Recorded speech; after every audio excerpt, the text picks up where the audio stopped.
চার মাস পর দেশে ফিরছেন খালেদা জিয়া। হিথ্রো বিমানবন্দরে মাকে তারেক রহমানের বিদায়। ঢাকায় পৌঁছবেন সকাল 10টায়।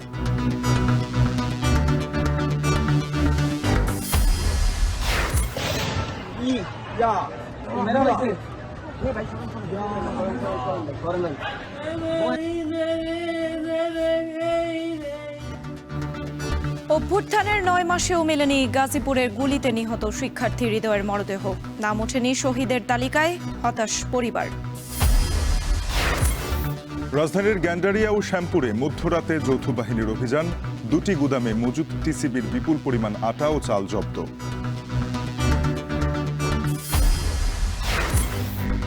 এবং ইউরোপে দ্বিতীয় বিশ্বযুদ্ধ জয়ের 80 বছর পূর্তি উদযাপন। নেদারল্যান্ডসে অনুষ্ঠানে স্মোক বোমা ছুড়ল বিক্ষোভকারীরা।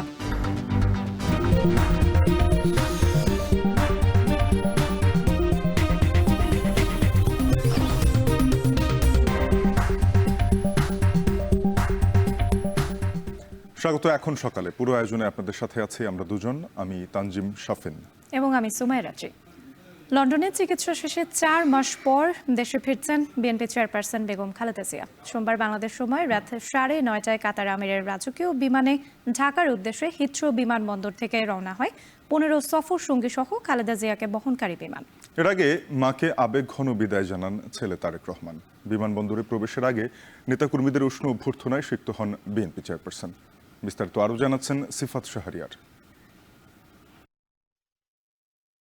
মাতৃভূমির টানে পুরোপুরি সুস্থ না হলেও 4 মাস পর দেশে ফিরছেন খালেদা জিয়া। এবার সঙ্গী এক নয়, 2 পুত্রবধূই। বড় ছেলে বিএনপির ভারপ্রাপ্ত চেয়ারম্যান তারেক রহমান উড়াল পথের সঙ্গী না হলেও বিমানবন্দর পর্যন্ত ছিলেন কাছেই। হাসি মুখে আলিঙ্গনে প্রিয় মাকে বিদায় জানালেন। বিমানবন্দরে তখন আবেগঘন মুহূর্ত।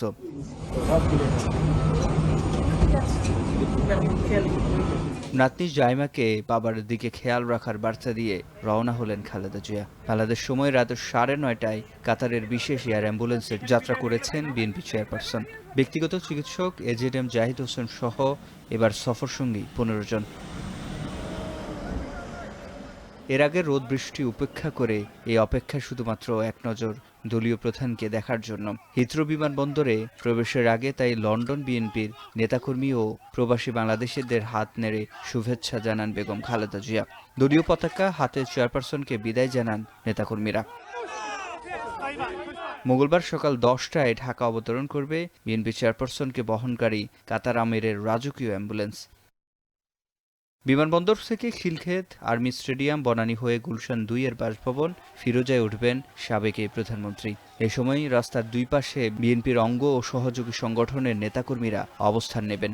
এ অবস্থায় বিএনপি চেয়ারপারসনের দেশে ফেরা ঘিরে এসএসসি পরীক্ষার্থীদের যেন কোনো অসুবিধা না হয় সেজন্য বিমানবন্দর সড়কে নেতাকর্মীদের না নেমে ফুটপাতে দাঁড়ানোর আহ্বান জানিয়েছেন বিএনপি মহাসচিব। সিফাত শাহরিয়ার, এখন ঢাকা। লন্ডনে 4 মাস চিকিৎসা নেয়ার পর দেশে ফিরছেন খালেদা জিয়া। বিমানবন্দর থেকে বিস্তারিত জানাতে আমাদের সঙ্গে যুক্ত হচ্ছেন জাওয়াদ মাহমুদ। জাওয়াদ, বেগম খালেদা জিয়ার তো সকাল 10টার দিকে বিমানবন্দরে পৌঁছানোর কথা। এখন ঠিক এই মুহূর্তে নেতাকর্মীরা নিশ্চয়ই সেখানে আছেন। তাদের সঙ্গে আপনার কথা হয়েছে কিনা, তারা আসলে এই বিষয় নিয়ে কি বলছেন?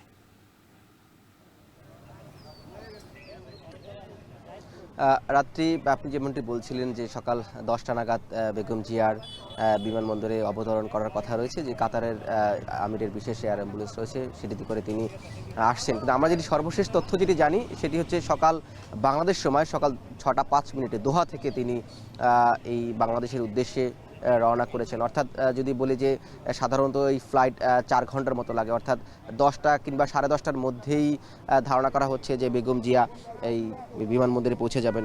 এবং আরেকটি বিষয় যেটি আপনি জানতে চেয়েছেন যে নেতাকর্মীরা এসেছে কিনা এখন পর্যন্ত, যেহেতু একটা নির্ধারিত সময় ছিল 10টা এবং 10:30টার মধ্যে, এবং বিএনপির পক্ষ থেকে নেতাকর্মীদের নির্দেশনা দেওয়া ছিল যে যাতে কোনো ধরনের বিশৃঙ্খলা না হয়, কিংবা আজকে যেহেতু এসএসসিদের পরীক্ষার্থীদের পরীক্ষা রয়েছে একটি বিষয়ে তো সেহেতু আলাদা করে বিএনপির মহাসচিব মির্জা ফখরুল ইসলাম আলমগীর একটি বিবৃতি দিয়েছিলেন নেতাকর্মীর উদ্দেশ্যে।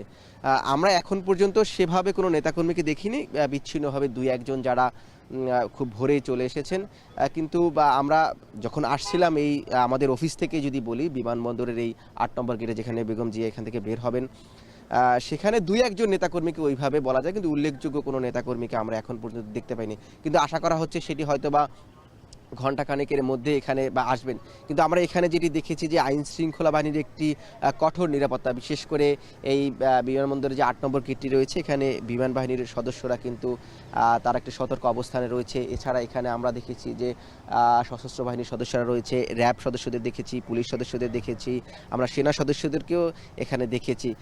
অর্থাৎ পুরো বিমানবন্দরের এলাকাটিকে নিরাপত্তার চাদরে ঢেকে দেওয়া হয়েছে। বেগম জিয়া যেটি 4 মাস পরে তিনি দেশে ফিরছেন চিকিৎসা শেষে, এই যে এবছরের এই 7 জানুয়ারি তিনি লন্ডনে উন্নত চিকিৎসার জন্য যান, এবং সেখানে আমরা দেখিয়েছি যে এই যে দীর্ঘ সময় পর তিনি পরিবারের সাথে মিলিত হলেন। তার ছেলে দলটির ভারপ্রাপ্ত চেয়ারম্যান তারেক রহমান, তিনি তার পুত্রবধূ এবং তার ছোট ছেলের যে স্ত্রী, তারা আসলে তাকে বিমানবন্দরে বিদায় জানিয়েছেন। এবং তার সাথে যেটি বলা হচ্ছে যে তারেক রহমানের স্ত্রী তিনি আসছেন, এবং তার সাথে যখন বাংলাদেশে গিয়েছিলেন প্রয়াত আরাফাত রহমান কোকোর স্ত্রী শামিলা রহমান, তিনিও আসলে এই বেগম জিয়ার সাথে আসছেন।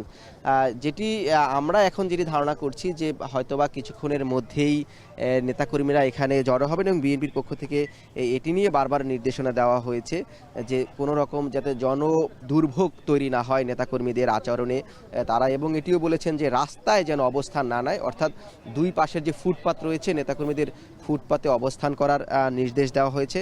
এবং এখানে মূলত বিএনপির স্থায়ী কমিটির সদস্যরা তারা বিমানবন্দরে আসবেন বেগম জিয়াকে অভ্যর্থনা জানানোর জন্য, এবং তিনি তার যে ব্যক্তিগত গাড়িটি রয়েছে সেখানে এখান থেকেই এই যে গুলশানে তার বাসভবন ফিরোজার উদ্দেশ্যে তিনি রওনা করবেন। এবং এই পুরো পথটি, অর্থাৎ এই বিমানবন্দরের ৮ নম্বর গেট থেকে গুলশানের ফিরোজা পর্যন্ত দুপাশে তাদের দলের নেতাকর্মীরা জাতীয় পতাকা, তাদের দলীয় পতাকা নিয়ে অভ্যর্থনা জানাবেন। এবং বিএনপির পক্ষ থেকে এটি বলা হচ্ছে বেগম জিয়া যখন তার শারীরিক অসুস্থতা ছিল, দীর্ঘদিনের নানান ধরনের জটিলতায় ভুগছিলেন, সেটি থেকে কিছুটা তিনি আসলে সুস্থ হয়েছেন, এবং তিনি এই সুস্থতা নিয়েই যখন ফিরছেন, দলের পক্ষ থেকে বলা হয়েছে মাঝে মধ্যে হয়তোবা তাকে ফলো আপ চিকিৎসার জন্য আবারও যেতে হতে পারে। কিন্তু বিএনপির নেতাকর্মীদের মধ্যে আমরা এই কয়েকদিন ধরে দেখেছি তার ফেরাকে কেন্দ্র করে একটি ভিন্ন ধরনের উচ্ছ্বাস, উদ্দীপনা নেতাকর্মীদের মধ্যে ছিল।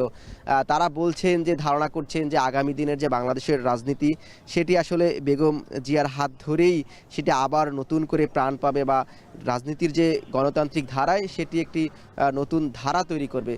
এটি তো নেতাকর্মীরা বলছেন, এবং সেটির অপেক্ষায় নেতাকর্মীরা এখনও অপেক্ষা আছেন অধীর আগ্রহ নিয়ে, এবং তাদের একটি প্রত্যাশা যে এই যে ফ্লাইটটি অবতরণ করার কথা রয়েছে 10টা থেকে 10টা 30-এর মধ্যে তিনি যেন সুস্থভাবে এখানে আসেন, সেই প্রার্থনা যেমন তারা করছেন বা সেই কামনাটাই যেমন করছেন, একইভাবে তার এই যে যাত্রাপথে কোনো ধরনের যেন বাধা তৈরি না হয় বা বিঘ্ন তৈরি না হয়, সেটি নেতাকর্মীরা যেমন সতর্ক আছে, বা এখানে যারা আইন শৃঙ্খলার দায়িত্বে আছেন ডিএমপি থেকে কিন্তু আলাদাভাবে নির্দেশনাও দেওয়া হয়েছে এই যে তারকে যাত্রা, সেই যাত্রাকে নির্বিঘ্ন করার জন্য। অর্থাৎ সব ধরনের প্রস্তুতি কিন্তু ইতিমধ্যে নেওয়া হয়েছে। হয়তোবা এখন যেহেতু সকাল 6টা বাজে বা 7টা বাজে, এর কয়েক ঘন্টা অর্থাৎ 3 ঘন্টা পরেই আমরা এই বেগম জিয়া এই 8 নম্বর গেট দিয়ে তার বের হওয়ার কথা রয়েছে, অর্থাৎ যেটি বলছিলাম 10টা সাড়ে 10টার মধ্যেই। এবং এই পুরো যাত্রাটাকে নিরাপদ করতে এবং নির্বিঘ্ন করতে আইনশৃঙ্খলা বাহিনীদের একটি সতর্ক অবস্থান যেমন রয়েছে, এবং তাদের একটি পূর্ণ প্রস্তুতিও রয়েছে। আপাতত এই ছিল বিমানবন্দরের 8 নম্বর গেট থেকে বেগম খালেদা জিয়ার ফেরার সব শেষ রাত্রি। লন্ডনে 4 মাস চিকিৎসা নেওয়ার পর দেশে ফিরছেন বেগম খালেদা জিয়া। এ নিয়ে বিস্তারিত জানাতে বিমানবন্দর থেকে যুক্ত ছিলেন জাওয়াদ মাহমুদ। বাংলাদেশের নির্বাচনের আগে প্রয়োজনীয় সংস্কার সম্পন্ন হওয়া উচিত বলে মনে করে ইউরোপের 27 রাষ্ট্রের জোট ইউরোপীয় ইউনিয়ন। নির্বাচন নিয়েও কোনো সময়সীমা চাপিয়ে দেওয়ার পক্ষে নয় তারা। কূটনৈতিক রিপোর্টারদের সংগঠন ডিক্যাবের সঙ্গে মত বিনিময়ে রাষ্ট্রদূত মাইকেল মিলার বলেন, জুলাই আন্দোলনে হত্যাকাণ্ডের জন্য দায়ীদের দ্রুত বিচার হওয়া উচিত বলে মনে করে ইইউ। এ সময় রাখাইনে ত্রাণ সহায়তার মানবিক করিডোরকে ভালো উদ্যোগ বলেও অভিহিত করেন তিনি। আর জানাচ্ছেন নাইমা বের। সংস্কার নাকি নির্বাচন, দেশ জুড়ে এমন আলোচনা যখন তুঙ্গে, তখন নিজেদের অবস্থান তুলে ধরল ইউরোপের ২৭ রাষ্ট্রের জোট ইউরোপীয় ইউনিয়ন। কূটনৈতিক রিপোর্টারদের সংগঠন ডিক্যাপের সঙ্গে মতবিনিময়ে ইউরোপীয় ইউনিয়নের রাষ্ট্রদূত মাইকেল মিলার জানান, সংস্কারের জন্য অন্তর্বর্তী সরকারকে পর্যাপ্ত সময় দেবার পক্ষে EU.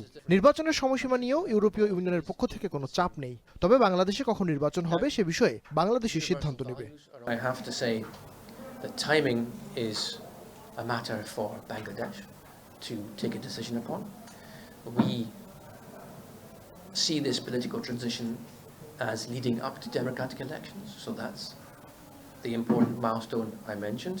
But as the European Union, we don't have an opinion on time, and we are not pressuring anyone to hold elections on a particular date. মতবিনিময়ে মাইকেল মিলার জুলাই আগস্ট হত্যাকাণ্ড, দায়ীদের বিচার, জাতিসংঘের ফ্যাক্ট ফাইন্ডিং দলের report, নারী সংস্কার কমিশনের সুপারিশ এবং সম্প্রতি ব্যাপক আলোচিত মানবিক করিডোরের বিষয়ে খোলামেলা কথা বলেন। মিলার বলেন, রাখাইনে ত্রাণ সহায়তা পাঠানোর জন্য মানবিক করিডোরকে ভালো উদ্যোগ মনে করে ইইউ। রাখাইনে ভুক্তভোগীদের জন্য মানবিক সহায়তা প্রয়োজন, সবাই যেন সমানভাবে ত্রাণ সহায়তা পায় সেটা নিশ্চিত করতে হবে। Bangladesh and the UN to organize a high-level conference in the margins of the UN General Assembly later this year. So you will see us there making all of the points I have made today about the need for conditions in Myanmar to improve before you can have safe and dignified return, and absolutely committing to continue to channel funding to help a country like Bangladesh, which is it's providing a global public good in hosting.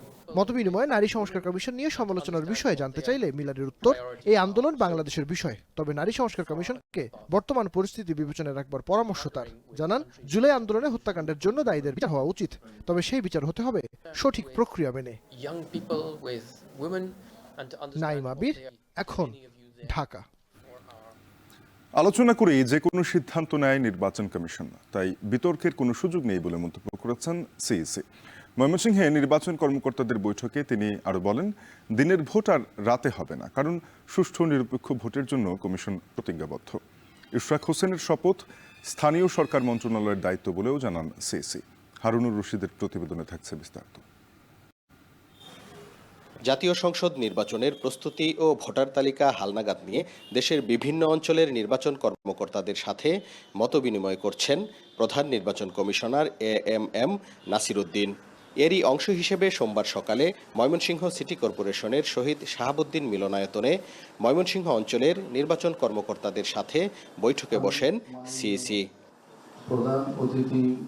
সভার শুরুতে সাংবাদিকদের সাথে কথা বলেন প্রধান নির্বাচন commissioner. জাতীয় নির্বাচনের রোডম্যাপ প্রসঙ্গে তিনি বলেন, প্রধান উপদেষ্টা নির্বাচন নিয়ে যে ধারণা দিয়েছেন সেভাবেই প্রস্তুতি নিচ্ছে নির্বাচন কমিশন। একটি অবাধ, নিরপেক্ষ ও সুষ্ঠু নির্বাচন করতে কমিশন প্রতিজ্ঞাবদ্ধ। এবার দিনের ভোট রাতে হওয়ার কোনো সুযোগ নেই বলেও মন্তব্য করেন তিনি। ইসি সম্পূর্ণরূপে নিরপেক্ষ একটা প্রতিষ্ঠান এখন, এবং নিরপেক্ষ আছে, নিরপেক্ষ থাকবে, সেই নিশ্চয়তা আমি জাতিকে দিতে পারি আপনাদের মাধ্যমে। এখানে কোনো ধরনের কোনো প্রভাব, কোনো ধরনের কোনো চাপের কাছে আমরা মাথা নোয়াবো না ইনশাল্লাহ। অংশগ্রহণমূলক নির্বাচন প্রসঙ্গে তিনি বলেন, কোনো রাজনৈতিক বিতর্কে জড়াবে না নির্বাচন কমিশন। যে কোনো সিদ্ধান্ত কমিশনের সকল সদস্য মিলে নেওয়া হয়। নির্বাচন কমিশন থেকে যত সিদ্ধান্ত আসে এটা কমিশনের সিদ্ধান্ত, কোনো ব্যক্তির সিদ্ধান্ত, কোনো একজন কর্মকর্তা বা কোনো একজন কমিশনারের সিদ্ধান্ত নয়, বা প্রধান নির্বাচন কমিশনের সিদ্ধান্ত নয়। আমরা থ্রেড বেয়ার আলোচনা করে যেই মতটাকে আমরা 5 জনে এগ্রি করি, সেটাই সেই সিদ্ধান্তটা আমরা নিই। নির্বাচনে নিরাপত্তা নিশ্চিতের জন্য ভোটকেন্দ্রের সীমানা প্রাচীর নির্মাণ ও সংস্কারের জন্য সংশ্লিষ্ট দপ্তরকে চিঠি দেওয়া হয়েছে বলেও জানান সিইসি। যখন ইলেকশনের শিডিউল ঘোষণা হবে, ওর মধ্যে তো আমাদের এগুলো তো বাছাই করে এগুলো রেডি করে রাখতে হবে। এক্স্যাক্টলি দিনক্ষণ দিতে পারবো না, কারণ বিভিন্ন জেলা পরিষদ, উপজেলা পরিষদ, বিভিন্ন জনের তো বিভিন্ন টাইম লাইন। আমরা যত দ্রুত সম্ভব এই কেন্দ্রগুলো রিপেয়ার করে দেওয়ার জন্য তাদেরকে অনুরোধ করেছি। ঢাকা দক্ষিণ সিটি মেয়র পদে ইশরাক হোসেনের শপথ নিয়ে সিইসি বলেন, এটি স্থানীয় সরকার মন্ত্রণালয়ের দায়িত্ব। এ বিষয়ে নির্বাচন কমিশনের কিছু করার নেই। হারুনুর রশিদ, এখন, ময়মনসিংহ। জুলাই অভ্যুত্থানের দীর্ঘ 9 মাসেও মেলেনি গাজীপুরের কোনাবাড়িতে আনন্দ মিছিলে গিয়ে গুলিতে নিহত হওয়া কলেজ ছাত্র হৃদয়ের মরদেহ। এমনকি নাম ওঠেনি শহীদের তালিকায়। সন্তানের মরদেহ খুঁজে না পাওয়ায় হতাশ তার পরিবার। কাউসার আহমেদের তথ্য ছবিতে বিস্তারিত। গেল 5 আগস্ট আওয়ামী লীগ সরকার পতনের পর আনন্দ মিছিলে গিয়ে গাজীপুরের কোনাবাড়িতে গুলিতে নিহত হন কলেজ ছাত্র হৃদয়। গেল 9 মাস আগে গুলিতে হত্যার ভিডিও থাকলেও শহীদের তালিকায় নাম নেই তার। জীবিত না হোক, অন্তত সন্তানের মরদেহ ফিরে পাওয়ার আশায় অশ্রুসিক্ত বাবা মা। সম্মান হিসেবে অন্তত সন্তানের নামটি দেখতে চান শহীদ তালিকায়। আমার সরকারে কিছুই না করতেছে না, আমার এই ছেলের শহীদের খাতার তালিকার নাম লাগানো যায় আর শহীদের মর্যাদা যেন আমি পাই। এখন এটা লাশটা কোনো গোপন করলো, আমি লাশটা এখনো পাইলে আমি এখনো আমি লেখাপড়ার পাশাপাশি কোনাবাড়িতে ব্যাটারি চালিত অটোরিকশা চালাতো হৃদয়। খেলাধুলাতেও ভালো ছিল সে। আমার বাইকে শহীদ হয় নাকি, আমার বাইকে মরে নাকি, আমার বাইকে এখনো জীবিত আছে। ভিডিওর ভিতরে তো দেখাই যায় আমার ভাই 4 মহিনা দিয়ে তার জীবনটা ত্যাগ করছে। এটি কি তাকে কেট চোখে পড়ে না? সরকারি চোখে পড়ে না? এরা কি অন্ধ হয়ে গেছে? আমার বাবা মায়ের খোঁজ খবর নিবে তো কেউ আসে না, কেউ দেখে না। আমরা যে ডিবিরা ডাকে আমরা যাই, দেখালে আমাদের তথ্য নেই কিভাবে মারলো আমরা তথ্য দিয়ে দিয়েছি। কিন্তু আসামি ধরা করছে 6টা, কিন্তু মামলা তো করছি, মামলা আমি 2টা করছি, হাইকোর্টে করছি, গাজীপুর থানায় করছি, কিন্তু মামলা তখন আমি গতি দেখি না। সে সংগ্রাম করে মারা গেছে, তো অবশ্যই আমরা আশাবাদী যে সে শহীদের মর্যাদা আমাদের 100% দাবিদার। বৈষম্য বিরোধী ছাত্র আন্দোলনের নেতারা বলছেন, দ্রুত শহীদের তালিকায় নাম তোলা ও বিচার নিশ্চিত করতে হবে রাষ্ট্রকে। যেহেতু সকল প্রমাণ থাকা সত্ত্বেও আমরা দেখতে পাচ্ছি যে তার শহীদদের তালিকায় তার আসলে নাম আসেনি, আমরা এই দাবিটা জানাতে চাই যে এই রাষ্ট্র কর্তৃক যাতে এই হৃদয়কে যাতে শহীদের মর্যাদা দেয়া হয়। বৈষম্য বিরোধী আন্দোলনে গিয়ে জীবন দিয়েছেন, শহীদ হয়েছেন। শহীদ হিসেবে অবশ্যই তার নামটি তালিকায় থাকা উচিত এবং শহীদদের তালিকায় তার নামটি নিশ্চিত করার দায়িত্বটা অবশ্যই রাষ্ট্র। হৃদয় হত্যার ঘটনায় এখন পর্যন্ত 2টি মামলা করা হয়েছে। এখন টাঙ্গাইল। সোমবার রাতে গ্যান্ডারিয়া ও শ্যামপুরে 2টি গুদামে অভিযান চালিয়ে খাদ্য অধিদপ্তরের 650 মন আটা ও প্রায় 400 মন চাল জব্দ করেছে যৌথ বাহিনী। সরকারি ট্যাগযুক্ত বস্তা পাল্টে ভিন্ন নামে মরুকীকরণ করে বাজারে চড়া দামে বিক্রি করত একটি চক্র। এই ঘটনায় একজনকে গ্রেপ্তার করেছে যৌথ বাহিনী। বিস্তারিত জানাচ্ছেন রাব্বি হোসেন। খাদ্য অধিদপ্তরের ট্যাগযুক্ত এই বস্তা এই মেশিনটির সাহায্যে নাম পরিবর্তন করে হয়ে যায় নুরানি আটায়, যা ঢাকা সহ বিভিন্ন জেলা শহরগুলোতে চড়া দামে বিক্রি করে থাকে একটি চক্র। সোমবার গভীর রাতে গ্যান্ডারিয়া ও শ্যামপুর এলাকার 2টি গুদামে অভিযান চালায় যৌথ বাহিনী। উদ্ধার করা হয় অবৈধভাবে মজুদ রাখা খাদ্য অধিদপ্তরের প্রায় কয়েকশো আটা ও চালের বস্তা। মূলত আরকে এন্টারপ্রাইজ নামের এই দোকানে গোপনে খাদ্য অধিদপ্তরের ট্যাগযুক্ত বস্তার মোড়ক পরিবর্তন করে নুরানি আটা ও নূরজাহান চাল নামে ছড়িয়ে দেওয়া হয় ঢাকা, চট্টগ্রাম সহ দেশের বিভিন্ন বাজারে। বিক্রি করা হয় চড়া দামে। অভিযানে 2টো গুদাম থেকে জব্দ করা হয় প্রায় 650 মন আটা, প্রায় 450 মন চাল। সরকারি ট্যাগযুক্ত এত পরিমাণ পণ্য কিভাবে এখানে এলো তার কোনো সদুত্তর দিতে পারেনি অভিযানে অংশ নেয়া খাদ্য অধিদপ্তরের কর্মকর্তা। বস্তা নিয়ে আসে নাই বলি নাই, সেটা সুকুশলে নিয়ে আছে বলতেছি আর কি। সব বস্তা নিয়ে আসে নাই, মানে এটা একদিনে কাজ করে না, এটা অনেক দিন ধরে কাজ করেছে বলে ধারণা হচ্ছে আর কি। স্যার, জড়িত থাকতে পারে কারা আপনার কাছে কি মনে হয়? সিন্ডিকেটের মাধ্যমে সোরা কারবারিরা। অভিযানে খবর পেয়ে পালিয়ে যায় গুদামের মালিক ও কর্মচারীরা। তবে এই ঘটনায় ঘটনাস্থল থেকে গ্রেপ্তার করা হয় একজনকে। তদন্ত করে জড়িতদের বিরুদ্ধে ব্যবস্থা নেওয়া হবে বলে জানায় নির্বাহী ম্যাজিস্ট্রেট। এখান থেকে এলে এটা সরাই যায় যে কার কার দোকানে যাবে। আমাকে যে বেতন দেয় তার নাম হলো হাসিব। হাসিব কি এখানে মালিক? খাদ্য অধিদপ্তরের যে বস্তা সিল সম্বলিত যে বস্তাগুলো দেখলাম, সেগুলো হচ্ছে তারা খুলে আবার অন্য কোনো একটা ব্র্যান্ডের নামের বস্তার মধ্যে সেটা আবার দিয়ে তারপর বাইরে বিক্রি করে দিচ্ছে। সো এই বস্তাগুলো যে যারা এটার সাথে জড়িত, আমরা যাদেরকে এখানে হাতে নাতে ধরেছি তার বিরুদ্ধে আমরা আইনগত ব্যবস্থা নিতে যাচ্ছি। এবং সেখান থেকে হচ্ছে আমরা জানার চেষ্টা করব যে কোন চক্রটা এর সাথে জড়িত। এই চক্রটা বেসিক্যালি হয়তো দীর্ঘদিন যাবৎ চলে আসতেছিল। তো আমরা এই অভিযান আমাদের চলমান এবং আমরা এই যে নিডি পিপল যারা আছে, গরিব মানুষ, তারা হয়তো জিনিসটা বঞ্চিত হচ্ছে। ইনশাল্লাহ এই অভিযান জারি থাকবে।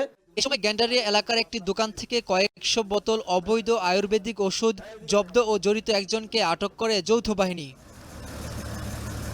রাব্বি হোসেন, এখন, ঢাকা। আমের জন্য খ্যাতি রয়েছে দক্ষিণ পশ্চিমাঞ্চলের জেলা মেহেরপুরে। বিশেষ করে এই জেলার ল্যাংড়া, হিমসাগর, আম্রপালি জাতের আমের কদর দেশ জুড়ে। চলতি মৌসুমে আবহাওয়া অনুকূলে থাকায় আমের ভালো ফলন হয়েছে। তবে এখনও জেলা প্রশাসন থেকে আম নামানোর তারিখ নির্ধারণ না হওয়ায় চিন্তিত চাষি ও ব্যবসায়ীরা। মুজাহিদ আল মুন্নার তথ্য ছবিতে দেখুন বিস্তারিত। মেহেরপুরে আম মৌসুমের শুরুতেই আশীর্বাদ হয়ে আসে বৃষ্টি। কোনো প্রাকৃতিক দুর্যোগ না হওয়ায় আমের রোগবালাই হয়েছে কম। এখন বাজারজাতকরণের প্রস্তুতি নিচ্ছেন চাষিরা। প্রতি বছর স্থানীয় চাহিদা মিটিয়ে মেহেরপুরের আম পাঠানো হয় দেশের বিভিন্ন জেলায়। এখানকার হিমসাগর, ল্যাংড়া, বোম্বাই, আম্রপালি সহ চন্দ্রমল্লিকা জাতের আমের কদর ও খ্যাতি দেশ জুড়ে। পাশাপাশি এবার শতাধিক টন হিমসাগর রপ্তানির লক্ষ্যমাত্রা নির্ধারণ করা হয়েছে। এখন যে পরিস্থিতি, হঠাৎ যদি ঝড় হয় আমাদের সব চলে যাবে। আবার বাজারে গিয়ে বাজার খারাপ হলে তাও ক্যাশ হারিয়ে যাবে। যদি বাজার ভালো হয় তাহলে আমার 2 টাকা লাভ হয়, আর বাজার খারাপ হলে সবই ধ্বংস হয়ে যায়। হিমসাগর আমের প্রচুর পরিমাণে চাহিদা এবং সেই সঙ্গে বোম্বাই আম, তারপরে আপনার আম্রপালি, বিভিন্ন রকমের আম আমাদের মেহেরপুরের মাটিতে উৎপাদন হয় এবং বাইরের দেশে সহ প্রচুর চাহিদা আছে। এখন আপাতত বৃষ্টি নাই, খরানি তাপমাত্রা বেশি। যদি বৃষ্টি আল্লাহ দেয় তাহলে আমরা লাভবান হব। আমগুলা ভালোই আছে। এখন আমাদের মেহেরপুরে বর্তমানে বছরে হিমসাগর, বোম্বাই এই আমগুলা প্রচুর পরিমাণে আছে, আর আমগুলা সাইজও অনেক ভালো। আমের যদি দামটা একটু ভালো পাওয়া যায় তো চাষিরা লাভবান হবে এবং তারা যত্ন সহকারে এগুলা বাজারজাত করতে পারবে। আমাদের এই আমটা এখনো দিন 15 থাকবে গাছে। তারপরে এই দিন 15-র মধ্যে যদি আল্লাহ বৃষ্টি দেয়, ঝড় বাতাস না হয়, তো আমরা আশা করি লাভবান হব। কৃষি বিভাগ বলছে আমের উৎপাদন বাড়াতে বাগান মালিকদের নানা ধরনের পরামর্শ দেওয়া হচ্ছে। একই সাথে গুণ ও মান ধরে রাখতে করণীয় নিয়ে মাঠ পর্যায়ে কাজ করছে কৃষি কর্মকর্তারা। কৃষকদেরকে রীতিমতো কিভাবে সেচ দিয়ে অন্যান্য ইন্টারকালচার সেরে ভালোভাবে নির্বিঘ্নে আম তারা উৎপাদন করতে পারে এবং বাজারজাত করতে পারে, সেই সম্পর্কে আমরা কৃষি সম্প্রসারণ অধিদপ্তর সবসময় পরামর্শ দিয়ে চলেছি। হিমসাগর আম, এটা ব্র্যান্ডিং, এটা আমরা জিআই পণ্যের জন্য আবেদন করেছি। যদি জিআই পণ্য হয়ে যায় তাহলে সেটা অনেক ভালো। আমাদের এবছর চীন থেকে এখানে তারা বায়ার আসছিলেন, তারা এখান থেকে আম নেওয়ার জন্য আগ্রহ প্রকাশ করেছেন। এছাড়াও আমাদের এখান থেকে প্রায় 38টি দেশে, এর মধ্যে জার্মানি, কানাডা, যুক্তরাজ্য এবং মালয়েশিয়া, বিভিন্ন জায়গায় কিন্তু আমাদের আম এখান থেকে রপ্তানি হয়।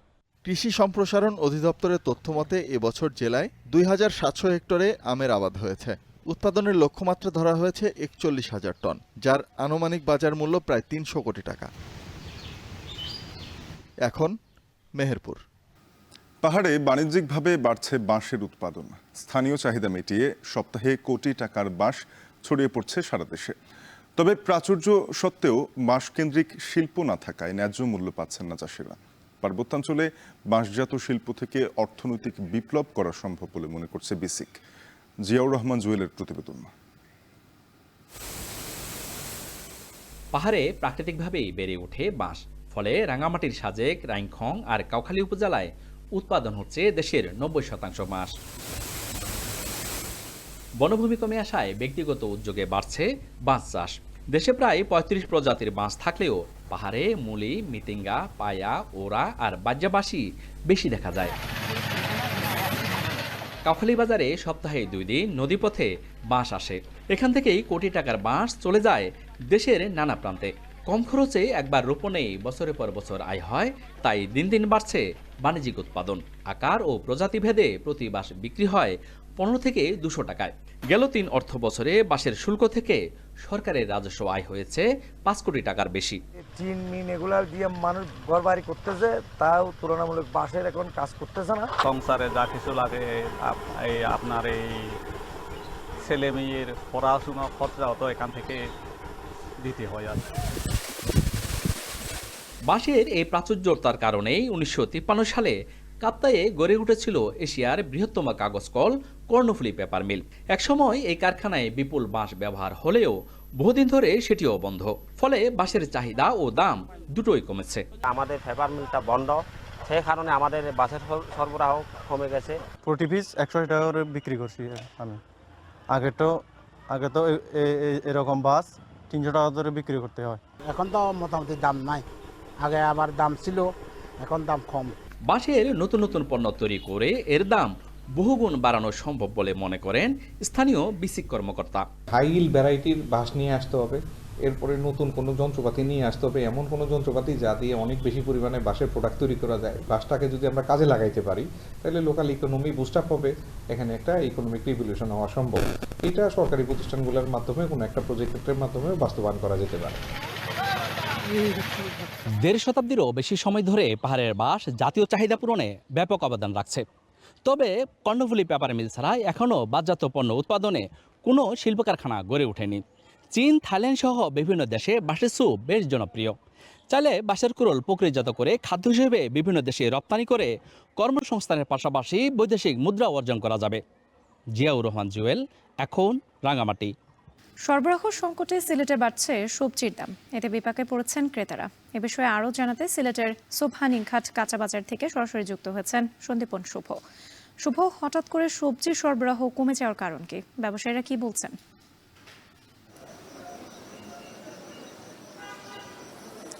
রাত্রি আমি রয়েছি সিলেটের সোবহানিঘাটে এবং সরবরাহ সংকটের কথা যেমনটি আপনি বলছিলেন ঠিক তেমনই সরবরাহ সংকট এবং বৈরী আবহাওয়ার কারণে কিন্তু আজকে অনেকটাই কিন্তু সবজির দাম বৃদ্ধি পেয়েছে। এবং শুধু আজকের কথা নয়, সেটি আমরা গত 1 মাস থেকেই দেখছিলাম যে দাম কিন্তু অনেকটাই বেড়ে চলছে। এবং আপনি যেমনটি জানতে চেয়েছিলেন সেটি আমি প্রথমেই জানাতে চাই যে সরবরাহ সংকটের মূল কারণ বৈরী আবহাওয়া এবং মূল সিজন যেটি সবজির সেই সিজনটি কিন্তু এই মুহূর্তে শেষ হয়ে গিয়েছে। এই মুহূর্তে কিন্তু আসলে সেইভাবে যে সরবরাহ, সেই সরবরাহটি পাওয়া যাচ্ছে না। আর সরবরাহ সংকট হলেই যেটি হয় যে দাম কিন্তু বেড়ে চলে। যেমন আজকের বাজার দর যদি আপনার কাছে আমি একটু বলতে চাই, সেক্ষেত্রে ঝিঙে কিন্তু বিক্রি হচ্ছে এখানে 70 থেকে 80 টাকা, যেটি গত সপ্তাহ বা গত মাসেও ছিল 60 থেকে 65 টাকা, সেটি কিন্তু 10 টাকা বেড়ে গেছে। এর পাশাপাশি যদি কাঁকরোলের কথা বলি, কাঁকরোলের দাম গত সপ্তাহে আমরা দেখেছিলাম 100 টাকায়, আজকে কিন্তু খুচরা বাজারে 110 টাকায় বিক্রি হচ্ছে। এছাড়াও যদি কুমড়োর কথা বলি আমরা, কুমড়োর দামও কিন্তু বেড়ে গেছে, প্রতি পিস এখানে বিক্রি হচ্ছে 70 থেকে 80 টাকা। করলার কথা বলতে গেলে করলার দামও কিন্তু 80 টাকা খুচরা বাজারে বিক্রি হচ্ছে। লাউ বিক্রি হচ্ছে প্রতি পিস দরে, আকার ও মানভেদে কিন্তু 70 থেকে 90 টাকা পর্যন্ত বিক্রি হচ্ছে। এছাড়াও যদি আমি অন্যান্য সবজির কথা একটু আপনাকে জানিয়ে রাখতে চাই, সেক্ষেত্রে বাঁধাকপির কথা বলতে হয়, বাঁধাকপিও কিন্তু আজকে এখানে 60 টাকার উপরে কিন্তু খুচরা বাজারে বিক্রি হচ্ছে। এর পাশাপাশি যদি লাউয়ের কথা বলি, লাউয়ের দামও কিন্তু বেড়ে গেছে। এছাড়াও সকল ধরনের শাকের দাম, যে শাক, ডাঁটা শাক, পুঁই শাক, লাল শাক রয়েছে, সবগুলো শাকের দামও কিন্তু বেড়ে গেছে। এবং প্রতি আটা এখানে 20 থেকে 30 টাকা, অর্থাৎ গত সপ্তাহে আমরা দেখেছিলাম যেটি 10 টাকা বা 15 টাকা, সেটি কিন্তু আজকের বাজারে 20 থেকে 25 টাকা, এমনকি কোনো কোনো জায়গায় আটা প্রতি 30 টাকাও বিক্রি হচ্ছে। অর্থাৎ সব ধরনের সবজি এবং সব ধরনের শাকের দামও বেড়ে গেছে। শুধুমাত্র আলুর দাম কিছুটা কম রয়েছে, কেজি প্রতি 22 থেকে 25 টাকায় বিক্রি হচ্ছে আলু, কিন্তু অন্যান্য সকল ধরনের সবজি কিন্তু বেড়ে গেছে। পেঁয়াজের কথা যদি বলতে হয়, পেঁয়াজ কিন্তু আজকে খুচরা বাজারে 60 টাকার উপরে বিক্রি হচ্ছে, কোনো কোনো জায়গায় 65 টাকা পর্যন্ত বিক্রি হচ্ছে, যেটি গত সপ্তাহ এবং গত মাসেও কিন্তু অনেক কম ছিল, যেটি 50 টাকার নিচে ছিল, কিন্তু আজকে বাজারে সেটি বেড়ে গেছে। তো বাজারের এই যে দাম বৃদ্ধি নিয়ে আপনি যেমনটি জানতে চেয়েছিলেন, আসলে দাম বৃদ্ধির কারণ আমি যেমনটি প্রথম শুরুতেই বলেছিলাম যে বৈরী আবহাওয়া, মৌসুম শেষ হয়ে যাওয়া সহ নানা কারণে আমদানি সংকট রয়েছে এবং এই সংকটের কারণে কিন্তু দাম ক্রমশ বেড়ে চলছে। আরেকটি বিষয় যেটি জানিয়ে রাখতে চাই, ক্রেতাদের সাথে আমরা আলাপ করেছিলাম, ক্রেতারা যেমনটি বলছেন যে আসলে তাদের নিত্যদিনের যে বাজারে যে সবজির প্রয়োজন হয়, সেই সবজির কিন্তু ঘাটতি দেখা যাচ্ছে এই মুহূর্তে। এবং তারা যে দামের কারণে, দামের আধিক্যের কারণে কিন্তু পাতে সবজি তোলা অসম্ভব হয়ে পড়ছে অনেকের কাছে। এবং আমরা যেমনটি কথা বলছিলাম বিক্রেতাদের সাথে, তারা বলছেন যে আসলে তারা যেমন দামে কিনতে হচ্ছে তেমনই কিন্তু তারা বিক্রি করতে হচ্ছে, এমন একটি পরিস্থিতি কিন্তু এই মুহূর্তে রয়েছে। এবং আপনি জানেন যে সিলেটে খুব বেশি বৃষ্টিপাত হচ্ছে এবং এটির কারণে যদি বন্যা হয় সেক্ষেত্রে কিন্তু আরও দাম বেড়ে যাওয়ার সম্ভাবনা রয়েছে। তো এই ছিল সিলেটের কাঁচা বাজার থেকে আমার কাছে সর্বশেষ। সিলেটের সবজি বাজার থেকে যুক্ত ছিলেন সন্দীপন শুভ। এবার দেশের বাইরের প্রসঙ্গ। আবুধাবি শহর থেকে খানিকটা দূরে নিরিবিলি গ্রামীণ জনপদ আল বাহিয়া, যেখানে বাগান ও নার্সারি শিল্পের সঙ্গে জড়িত প্রায় 10 থেকে 12,000 বাংলাদেশি। এখানে বিনিয়োগও আছে বহু প্রবাসী বাংলাদেশের। উৎপাদনের পাশাপাশি স্থানীয় বাজারের চাহিদা মেটাতে ব্যয়বহুল চারা গাছ আসে বিভিন্ন দেশ থেকে, যে কারণে এই খাতেও বাংলাদেশের রপ্তানির সম্ভাবনা দেখছেন প্রবাসীরা। বিস্তারিত জানাচ্ছেন কামরুল হাসান জনি। আবুধাবি শহর থেকে প্রায় 30 কিলোমিটার দূরে অবস্থিত আল বাহিয়া নামক গ্রামীণ জনপদ, যেখানে নাগরিক জীবনের বাইরেও বাগান, খামার, নার্সারি সহ কৃষি উৎপাদনের সঙ্গে জড়িয়ে আছেন কয়েক হাজার প্রবাসী বাংলাদেশের জীবন জীবিকা। এদের অধিকাংশই মাসিক বেতনে চাকরি করেন। পাশাপাশি এই অঞ্চলে নার্সারি শিল্পে বিনিয়োগও করেছেন বহু বাংলাদেশি। কোনো নার্সারিতে বিনিয়োগের পরিমাণ প্রায় 5 থেকে 6 কোটি টাকা। সরকারি বিভিন্ন এজেন্টগুলো তারা আমাদের কাছ থেকে চারা সংগ্রহ করে রাস্তার সৌন্দর্য বর্ধনের জন্য চারা রোপণ করে থাকে বিভিন্ন মৌসুম অনুযায়ী। বেশিরভাগই আপনার বাইরের দেশ থেকে 50-70-60% গাছ বাইরের দেশ থেকে আনা হয়। যদি আমাদের দেশ থেকে সরকার যদি আমাদেরকে সহায়তা করে বা সাপ্লাই করে এই দেশে ইনপুট করে, তাহলে আমরা দেশের জন্য করতে পারি। শহরের বাইরে আল বাহিয়া, শাহামা, রাহাবা, শামখা, আজবান, সুইহান এলাকাগুলোতে বাগানের সংখ্যা বেশি। এক একটি বাগানে 5 থেকে 10 জন শ্রমিক কাজ করেন। এদের প্রধান কাজ কলম বা কাটিং পদ্ধতি অনুসরণ ও বীজ থেকে চারা উৎপাদন করা। গ্রিন হাউস পদ্ধতিতেও চারা উৎপাদন হয় এসব নার্সারিতে। শেকড় বড় হওয়া পর্যন্ত নিবিড় যত্নে থাকে চারা গাছ। বিক্রয়ের উপযোগী হলে পাত্র পরিবর্তন করে বাজারজাত করা হয়। আবুধাবির মিনা, আলাইনের বাওয়াদি ও দুবাইয়ের আল ওয়ারসান মার্কেট চারা বেচা কেনার বড় পাইকারি বাজার। এছাড়া স্থানীয় খুচরা বাজারেও বিক্রি হয় এসব নার্সারিতে উৎপাদিত চারাগাছ। ব্যবসায়ীরা জানান, স্থানীয়দের থেকে ভাড়া নিয়ে দোকান পরিচালনা করেন তারা। এক একটি খুচরা দোকানের জন্য বছরে সর্বোচ্চ 1 লাখ দিরহাম পর্যন্ত ভাড়া পরিশোধ করেন। এমন দোকানের সংখ্যাও বহু। আমাদের এখানে জিজির মিক্স কুলান 5-6টা মিক্স কুলান এক মিক্স করে, ওইটার নাম হচ্ছে মিক্স কুলান। বিভিন্ন ধরনের সবজি আছে, এগুলো আমরা এখানে উৎপাদন করি। বীজ আছে, বীজও আমরা ওইখানে এরকম ছানিতে লাগাই। তারপরে গাছ একটু বড় হলে তারপর আমরা বিভিন্ন পটে বদলি করি, ছোট থেকে বড় বিভিন্ন পটে আমরা বদলি করি। তারপরে এই গাছ বড় হয়, তারপর আমরা সেল করি বাইরে। নার্সারি ঘুরে দেখা যায় প্রায় 200 প্রজাতির ফুল, ফল ও ভেষজ গাছের চারা বেচা কেনা হয় এখানে। বাগান বিলাস, বেলি সহ মৌসুমী নানা ফুলের যেমন উৎপাদন হচ্ছে, তেমনি ফলের মধ্যে আম, তিন, ডালিম ও সফেদার চাহিদা অনুযায়ী উৎপাদন হচ্ছে। স্থানীয়ভাবে চারা উৎপাদনের পাশাপাশি বিভিন্ন দেশ থেকেও আমদানি করা হচ্ছে চারা গাছ। কোনো প্রতিষ্ঠান মাসে গড়ে 50 থেকে 70 হাজার দিরহামের চারা আমদানি করে থাকে। আমাদের কাছে যে গাছগুলি আছে, এখানে প্রায় এই গাছগুলো 100 আইটেমের উপরে গাছ আছে। গাছ গুছরে আর আমি এই সাইডে মনে করেন ওই যে ভিঙ্কা এগুলা বানাই, আর এমনি কাজ সবকিছুই জানি। আলহামদুলিল্লাহ চলে মোটামুটি ভালোই। সিজনাল ফ্লাওয়ার বা যে কোনো কিছু আছে সবকিছুই বানাইতে পারি। চারা উৎপাদনের সঙ্গে সরাসরি জড়িত প্রবাসী বাংলাদেশিরা বলছেন, নিজস্ব শ্রমিক দিয়ে উৎপাদন করলে লাভের পরিমাণ বাড়ে। তবে বড় ও ব্যয়বহুল চারা গাছ আমদানি করতে হয়, যে কারণে এই খাতে বাংলাদেশেরও সম্ভাবনা দেখছেন অনেকে। এসব বাগানে উৎপাদনের পাশাপাশি স্থানীয় বাজারের চাহিদা মেটাতে চারা আমদানি করা হয় বিভিন্ন দেশ থেকে। বিশেষ করে চীন, ভিয়েতনাম, থাইল্যান্ড, ইরান, ভারত ও পাকিস্তান থেকে চারা আসে সংযুক্ত আরব আমিরাতে। স্থানীয় ব্যবসায়ীরা বলছেন, বাংলাদেশ থেকেও চারা আমদানি করা সম্ভব। সেক্ষেত্রে সরকারকে আমদানি ব্যয় কমানোর পাশাপাশি উদ্যোগ নিতে হবে কার্গো খাতে সুব্যবস্থার। কামরুল হাসান জনি, এখন, সংযুক্ত আরব আমিরাত। পাকিস্তানের আক্রমণ ঠেকাতে ভারতের রাজ্যগুলোকে বুধবার নিরাপত্তা মহড়া চালানোর নির্দেশ দিয়েছে দেশটির কেন্দ্রীয় সরকার। 1971 সালের পর এই প্রথম রাজ্যগুলোর প্রতি কেন্দ্রের এমন নির্দেশ, যেখানে বলা হয়েছে শিক্ষার্থী সহ সাধারণ মানুষকে পাকিস্তানের আক্রমণ থেকে নিজেদের সুরক্ষার প্রশিক্ষণ দিতে। এদিকে ভারত পাকিস্তান চলমান পরিস্থিতি জাতিসংঘের নিরাপত্তা পরিষদে তুলে ধরেন জাতিসংঘে পাকিস্তানের স্থায়ী প্রতিনিধি আসিম ইফতিখার। সে সময় তিনি বলেন, ভারতের একতরফা পদক্ষেপের জন্য দক্ষিণ এশিয়ার শান্তি নষ্ট হচ্ছে। পরিস্থিতি স্বাভাবিক করতে ভারত ও পাকিস্তানকে সংযত হওয়ার পরামর্শ সংস্থাটির মহাসচিব অ্যান্তনিও গুতেরেসের। এ নিয়ে দ্বিতীয়বারের মতো পাক প্রধানমন্ত্রী শেহবাজ শরীফের সঙ্গে ফোনে কথা বলেছেন তিনি।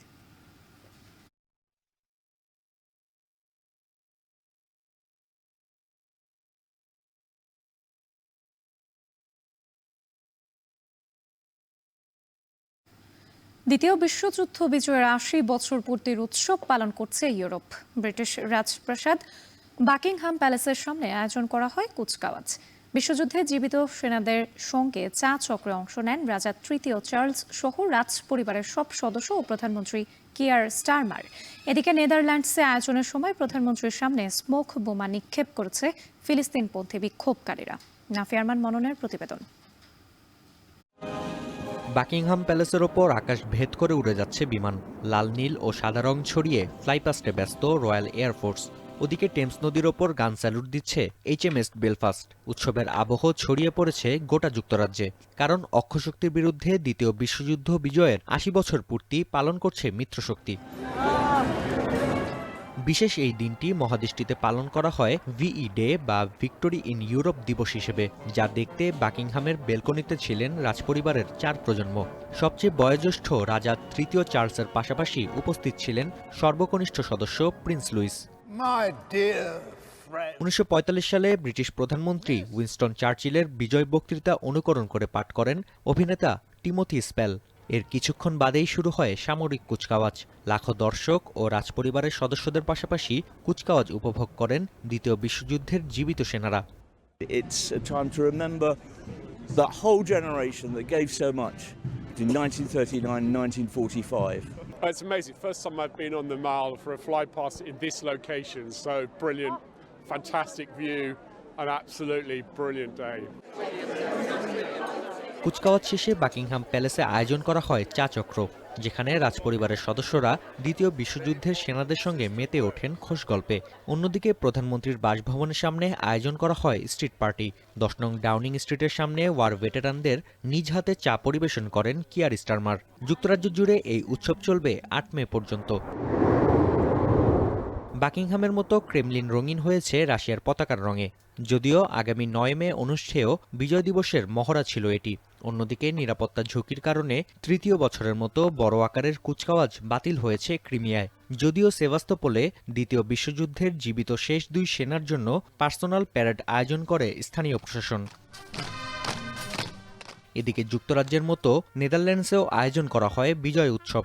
যদিও গাজায় ১.৫ বছরব্যাপী যুদ্ধের প্রতিবাদে এ সময় বিক্ষোভে অংশ নেন প্রায় ৩০০ মানুষ।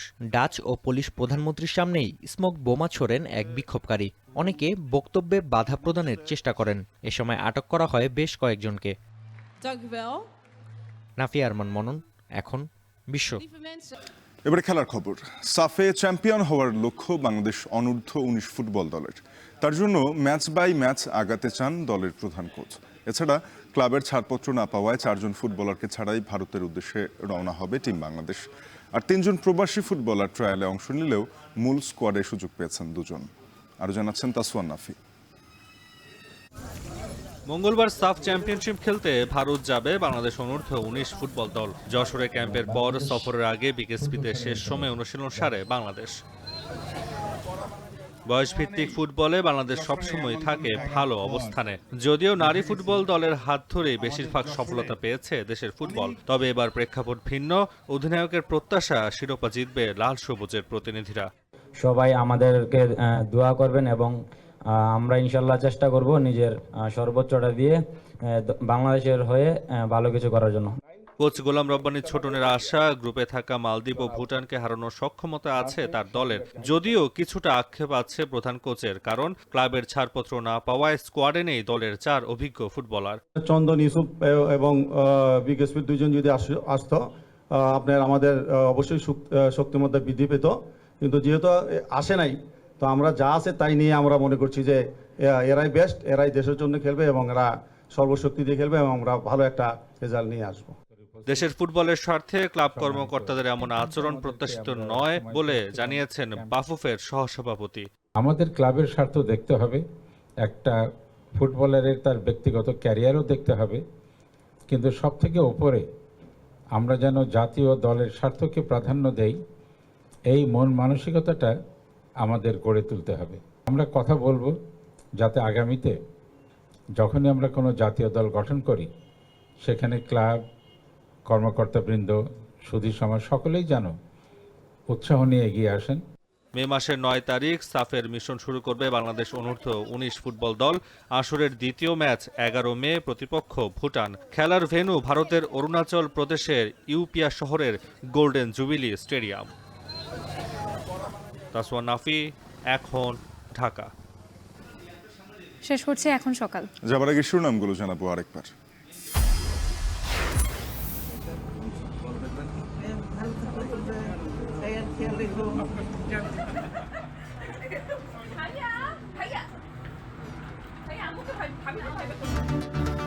চার মাস পর দেশে ফিরছেন খালেদা জিয়া। হিথ্রো বিমানবন্দরে মাকে তারেক রহমানের বিদায়। ঢাকায় পৌঁছাবেন সকাল 10টায়।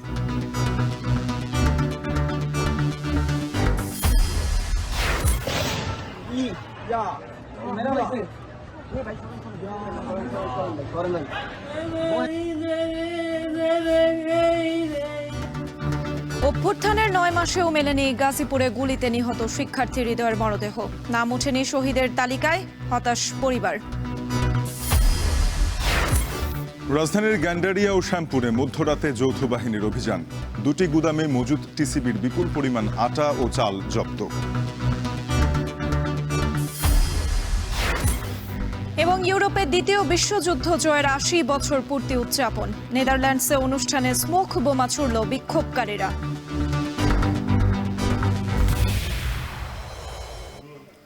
এই ছিল এখন সকালের আয়োজনে। এখন টেলিভিশন ওয়েবসাইটে দেখতে ভিজিট করুন www.ekon.tv। এছাড়া যুক্ত থাকুন ফেসবুকে facebook.com/tv.ekon এবং ইউটিউবে দেখতে ভিজিট করুন youtube.com/c/ekon.